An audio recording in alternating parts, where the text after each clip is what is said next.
एक बात बताओ बेटा, ये कहा जाता है कि इस मामले में लड़कियां लड़कों से कम नहीं है। फ़ोन चलाने के मामले में उनका भी एडिक्शन लड़कों के बराबर ही है, बल्कि कई मामलों में उनका ज़्यादा भी है। आप क्या मानती हो कि फ़ोन डिस्ट्रैक्शन है 100% या नहीं है? लीजिए बताइए। वो पर्सन टू पर्सन वैरी करता है। फ़ोन डिस्ट्रैक्शन तो है, उसके बहुत फ़ायदे भी हैं, पर जिस एज में हम प्रिपरेशन करते हैं नीट या जेई की, वो काफ़ी छोटी एज होती है, तो उस वक्त कंट्रोल करना थोड़ा मुश्किल होता है। तो वही, अगर जितने उसके फ़ायदे नहीं होते उतने फिर नुकसान हो जाता है, क्योंकि कंट्रोल नहीं रहता है, तो उसका नुकसान ही है।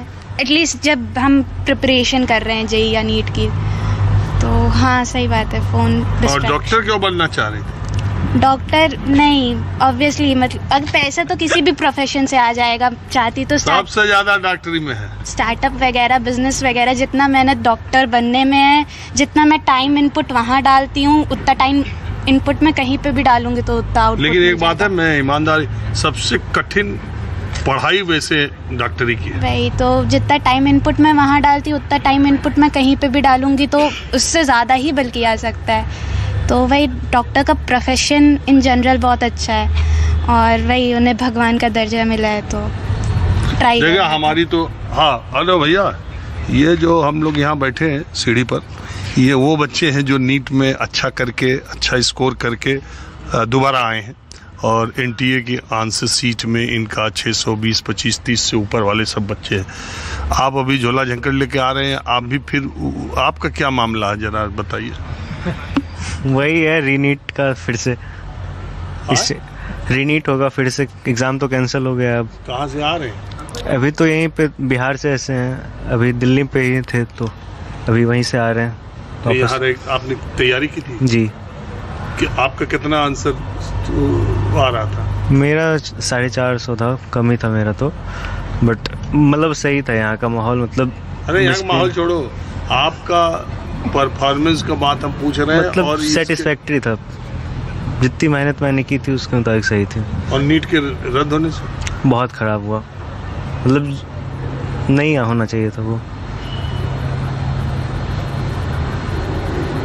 उनको दे दीजिए। वही डॉक्टर क्यों बनना चाह, और जरा ये जो 12th के बच्चे पास आउट हुए हैं, जो तैयारी करने के बारे में सोच रहे हैं, उनके पेरेंट्स, जरा आप लोग बताइए। आप लोग अच्छा कर रहे हो इसलिए मैं कह रहा हूँ यार। डॉक्टर बनने का सपना तो मेरा था और मेरे मम्मी पापा का भी था, इक्वल ही था।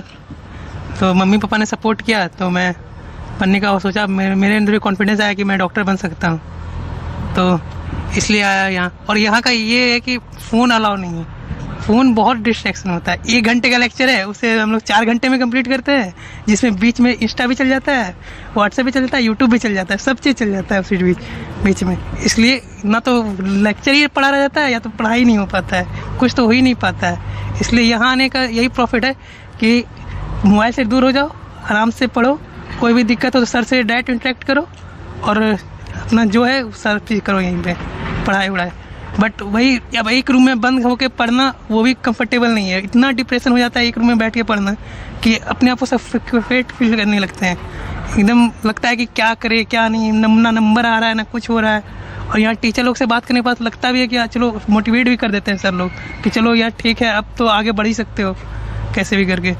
तो यहाँ का यही है कि टीचर्स और मोबाइल ना अलाउ करना, वही सबसे बेस्ट बात है। देखिए, मैंने नीट के ये जो बच्चे हैं, परीक्षा रद्द होने के बाद दोबारा तैयारी के लिए आए हैं। इन बच्चों की अपनी एक परेशानी ये है, दोनों बात है, अगर रिजल्ट आता और इतना अच्छा करने के बावजूद इतने ज़्यादा लोगों तक वो पहुंच गया था, जो जांच में पता चला है कि 60 लाख या 80 लाख रुपए से वो पेपर खरीदाना शुरू हुआ, और एग्ज़ाम के पहले तक उसका रेट 30,000 रुपये तक हो गया था। आप समझिए, ये सारा पैसे का खेल है। अभी जो लोग पकड़े जा रहे हैं, हालांकि सीबीआई जिनका धरपकड़ कर रही है, वो लोग कैमरे से बचते बचाते ले जाती है सीबीआई, तो वो सब बोल रहे हैं बड़े लोगों को तो नहीं पकड़ा जा रहा है, छोटों को बली बनाया जा रहा है, बड़े को बचाया जा रहा है। बिना बड़ों के इन्वॉल्व हुए इतना बड़ा केस नहीं हो सकता। और ये करोड़ों, हजारों करोड़ रुपए की कोचिंग इंडस्ट्री और सीकर, जहां से ये मामला आया है, सीकर पिछले कुछ दिनों में नीट के रिजल्ट में बड़ा तगड़ा उसका परफॉर्मेंस रहा है। मज़ेदार बात यह है कि 2 सगे भाइयों ने जो लाखों रुपए में पेपर खरीदा राजस्थान के, उनके बारे में जानकारी मिल रही है। तो इससे पहले उनके घर के 4 बच्चे ऑलरेडी नीट क्वालिफाई करके मेडिकल कॉलेजों में पढ़ रहे हैं। बड़ा बड़ा खेल अभी आना बाकी है। नीट का ये पूरा खेल रैकेट क्या है, सीबीआई की जांच से पता चल जाए, पूरी सच्चाई सामने आए तो इसके फुल प्रूफ होने की संभावना है। अभी तक नीट ने री एग्जामिनेशन का डेट तो दिया नहीं, री एग्जामिनेशन का डेट कोई नहीं दिया है। इन जैसे 22 लाख, मैं नहीं कहता 22 लाख, कहते हैं कि हर प्रतियोगी परीक्षा में सिर्फ 10% या 15% लड़के प्रतियोगी छात्र सीरियस होते हैं।